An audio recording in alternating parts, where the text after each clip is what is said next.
جوابیه جوانان فعال ولایت مختار کوهستان بدخشان با پیمان ملی تاجیکستان و حزب تروریستی و اکستریمیستی نهضت اسلام. ما جوانان فعال ولایت مختار کوهستان بدخشان مراجعت چند زادگان تاجیکستان که خود را اعضای به نام حرکت پیمان ملی تاجیکستان معرفی می‌کنند شنیده از مضمون سخنرانی‌هایشان که پر از بهتان و اغوا هست سخت متأثر شده ایم. آنها وضعیت تاجیکستان و مخصوصاً ولایت ما را به قبل از دید خواهش خود تصویر و بهاگذاری می نمایند. گویا که در ولایت وضعیت متشنج و مردم در تهلکه بوده مقامات حکومت دولتی فعالیت نداشته باشد. یعنی آن چیزی که این حرکت ضد ملی و حامیان پشت پردگی آنها میخواهند و تصویر میکنند در دیار ما وجود دارد.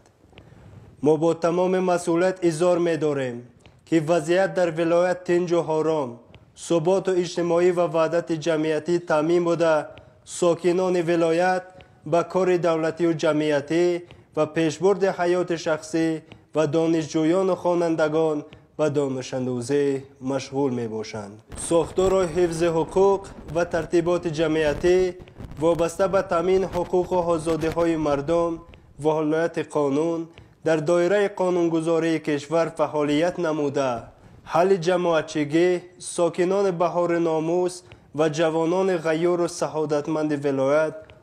آنها را در این جاده دستگیری می کنند. تذکر باید داد که این مراجعت‌های روزهای آخر از شبکه‌های اجتماعی پخش شده هم از لحاظ اسلوب و هم مضمونا به هم شباهت زیاد دارند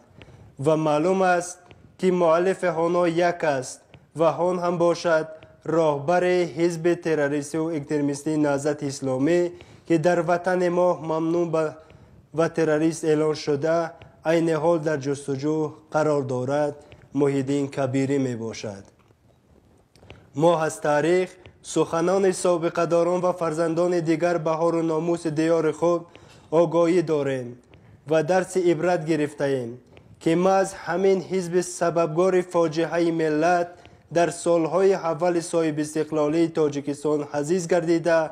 بعضی از جوانان ولایت در همان دوره فریفته غایه های افراطی و غرضناک ایدئولوژی این حزب منفور شده اند. از این لحاظ ما به همه زادگان ولایت و مخصوصاً همسالان خود مراجعت نموده خواهش می نماییم که به این گونه دعواهای ضد ملی و ضد دولتی باور نکنند، زیرا دستکاران این گونه حرکت‌ها تنها از پی عملی نمودن منفعت‌های شخصی و غرضناک خود بوده برای آنها منفعت ملت و دولت و گذشته از این ثبات و وحدت کامل جمعیتی و ملی ذره هم ارزش ندارد. ما از امثالان جوان خود که در دام فریب چنین حزب و حرکت‌های افراطی افتیده‌اند دعوت می‌نماییم